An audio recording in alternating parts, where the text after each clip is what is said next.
জুলাই আগস্টের মানবতা বিরোধী অপরাধের মামলায় সাবেক আইজিপি চৌধুরী আব্দুল্লাহ আল মামুনকে ট্রাইব্যুনালে হাজির করা হয়েছে।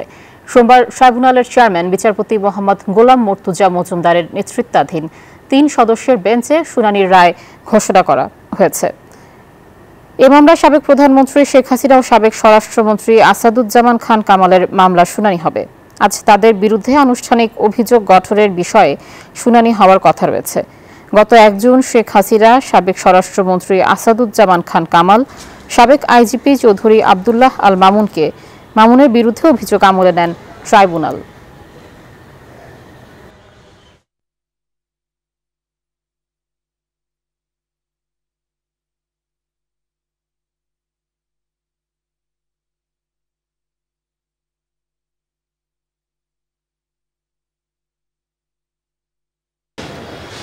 আসলে মানবতা বিরোধী অপরাধের যে মামলা, সে মামলায় কিন্তু শেখ হাসিনা, সাবেক স্বরাষ্ট্রমন্ত্রী আসাদুজ্জামান খান কামাল এবং সাবেক আইজিপি চৌধুরী আব্দুল্লাহ মামুনের বিরুদ্ধে যে অভিযোগ আনা হয়েছিল, সেই অভিযোগের তদন্তের প্রেক্ষিতে আসলে তদন্ত প্রতিবেদন জমা দেওয়ার প্রেক্ষিতে সেটা কিন্তু 1 জুন আমলে নিয়েছিল আন্তর্জাতিক অপরাধ ট্রাইব্যুনাল এবং সেটার প্রেক্ষিতে কিন্তু পরবর্তী শুনানি হয়েছে এবং শুনানির পরেই কিন্তু তাদের বিরুদ্ধে গ্রেপ্তারি পরোয়ানা জারি হয়েছে।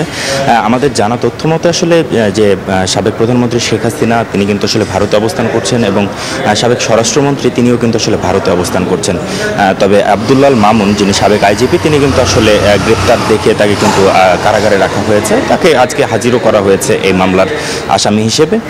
তবে তাদের বিরুদ্ধে গ্রেপ্তারি পরোয়ানার পরও আসলে তারা হাজিরা দেননি, সেই বিষয়টাকে নিশ্চিত করার জন্য কিন্তু আজকে শুনানি এবং শুনানির প্রেক্ষিতে আসলে আজকে পত্রিকায় বিজ্ঞাপনের বিষয়টি আবেদন করতে পারে আন্তর্জাতিক অপরাধ ট্রাইব্যুনাল এবং তার প্রেক্ষিতে কিন্তু যদি তারা অর্থাৎ পেপারে বিজ্ঞাপন, পত্রিকায় বিজ্ঞাপনের পরেও যদি আসলে তারা হাজিরা না দেন আন্তর্জাতিক অপরাধ ট্রাইব্যুনালে, সেক্ষেত্রে আসলে রাষ্ট্র তাদের পক্ষে আইনজীবী নিয়োগ দেবেন এবং পরবর্তী প্রক্রিয়া আসলে চলমান থাকবে এবং পরবর্তীতে আসলে অপরাধ গঠনের ক্ষেত্রে শুনানির পর্যায়ক্রমে চলার পরে আসলে সেই বিষয়ে সিদ্ধান্ত আসতে পারে।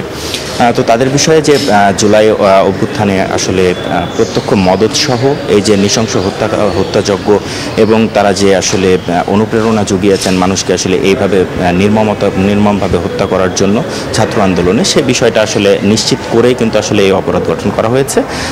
এই অপরাধের প্রেক্ষিতে আসলে তদন্ত হয়েছে এবং তদন্ত প্রতিবেদন কিন্তু জমা দিয়েছে প্রসিকিউশন আন্তর্জাতিক অপরাধ ট্রাইব্যুনাল এবং তার প্রেক্ষিতে কিন্তু আন্তর্জাতিক অপরাধ ট্রাইব্যুনাল 1 জুন কিন্তু সেটা আমলে নিয়েই পরবর্তী শুনানি শেষে কিন্তু আসলে তাদের বিরুদ্ধে গ্রেপ্তারি পরোয়ানা জারি করেছিলেন এবং গ্রেপ্তারি পরোয়ানার পরও কিন্তু তারা কিন্তু আসলে এখানে হাজিরা দেননি। শুধু যেহেতু চৌধুরী আব্দুল্লাহ মামুন গ্রেপ্তার রয়েছেন এবং কারাগারে আছেন, তো সেক্ষেত্রে কিন্তু আসলে তাকে হাজির করা হয়েছে প্রতিবারই। তবে শেখ হাসিনা বা সাবেক স্বরাষ্ট্রমন্ত্রী কিন্তু হাজিরা দেননি এবং তাদের হাজিরার প্রেক্ষিতে কিন্তু হাজিরার ক্ষেত্রে এই আন্তর্জাতিক অপরাধ ট্রাইব্যুনালের নিয়ম অনুযায়ী পত্রিকায় বিজ্ঞাপনের যে বিষয়টা, সেটা কিন্তু আবেদন করা হবে এবং আদালত সেটা মঞ্জুর করতে পারেন বলে ধারণা করা হচ্ছে এবং পরবর্তীতে তারা যদি আসলে এই হাজিরাতে অংশগ্রহণ না করেন, এক কথায় হাজিরা না দেন আন্তর্জাতিক অপরাধ ট্রাইব্যুনালে, সেক্ষেত্রে আসলে পরবর্তীতে রাষ্ট্র তাদের পক্ষে আসলে আইনজীবী নিয়োগ দেবেন এবং পরবর্তী কার্যক্রম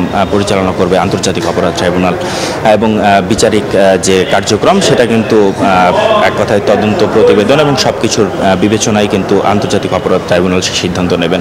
তো এই ছিল আন্তর্জাতিক অপরাধ ট্রাইব্যুনাল থেকে আমার কাছে সর্বশেষ তথ্য। মাহমুদ, আপনাকে ধন্যবাদ। বান্ডেল থাকলে প্রতি সেনমানিতে টাকা বাঁচবে। বিকাশ সেনমানি বান্ডেল কিনে জিতুন প্রতি লেনদেনে।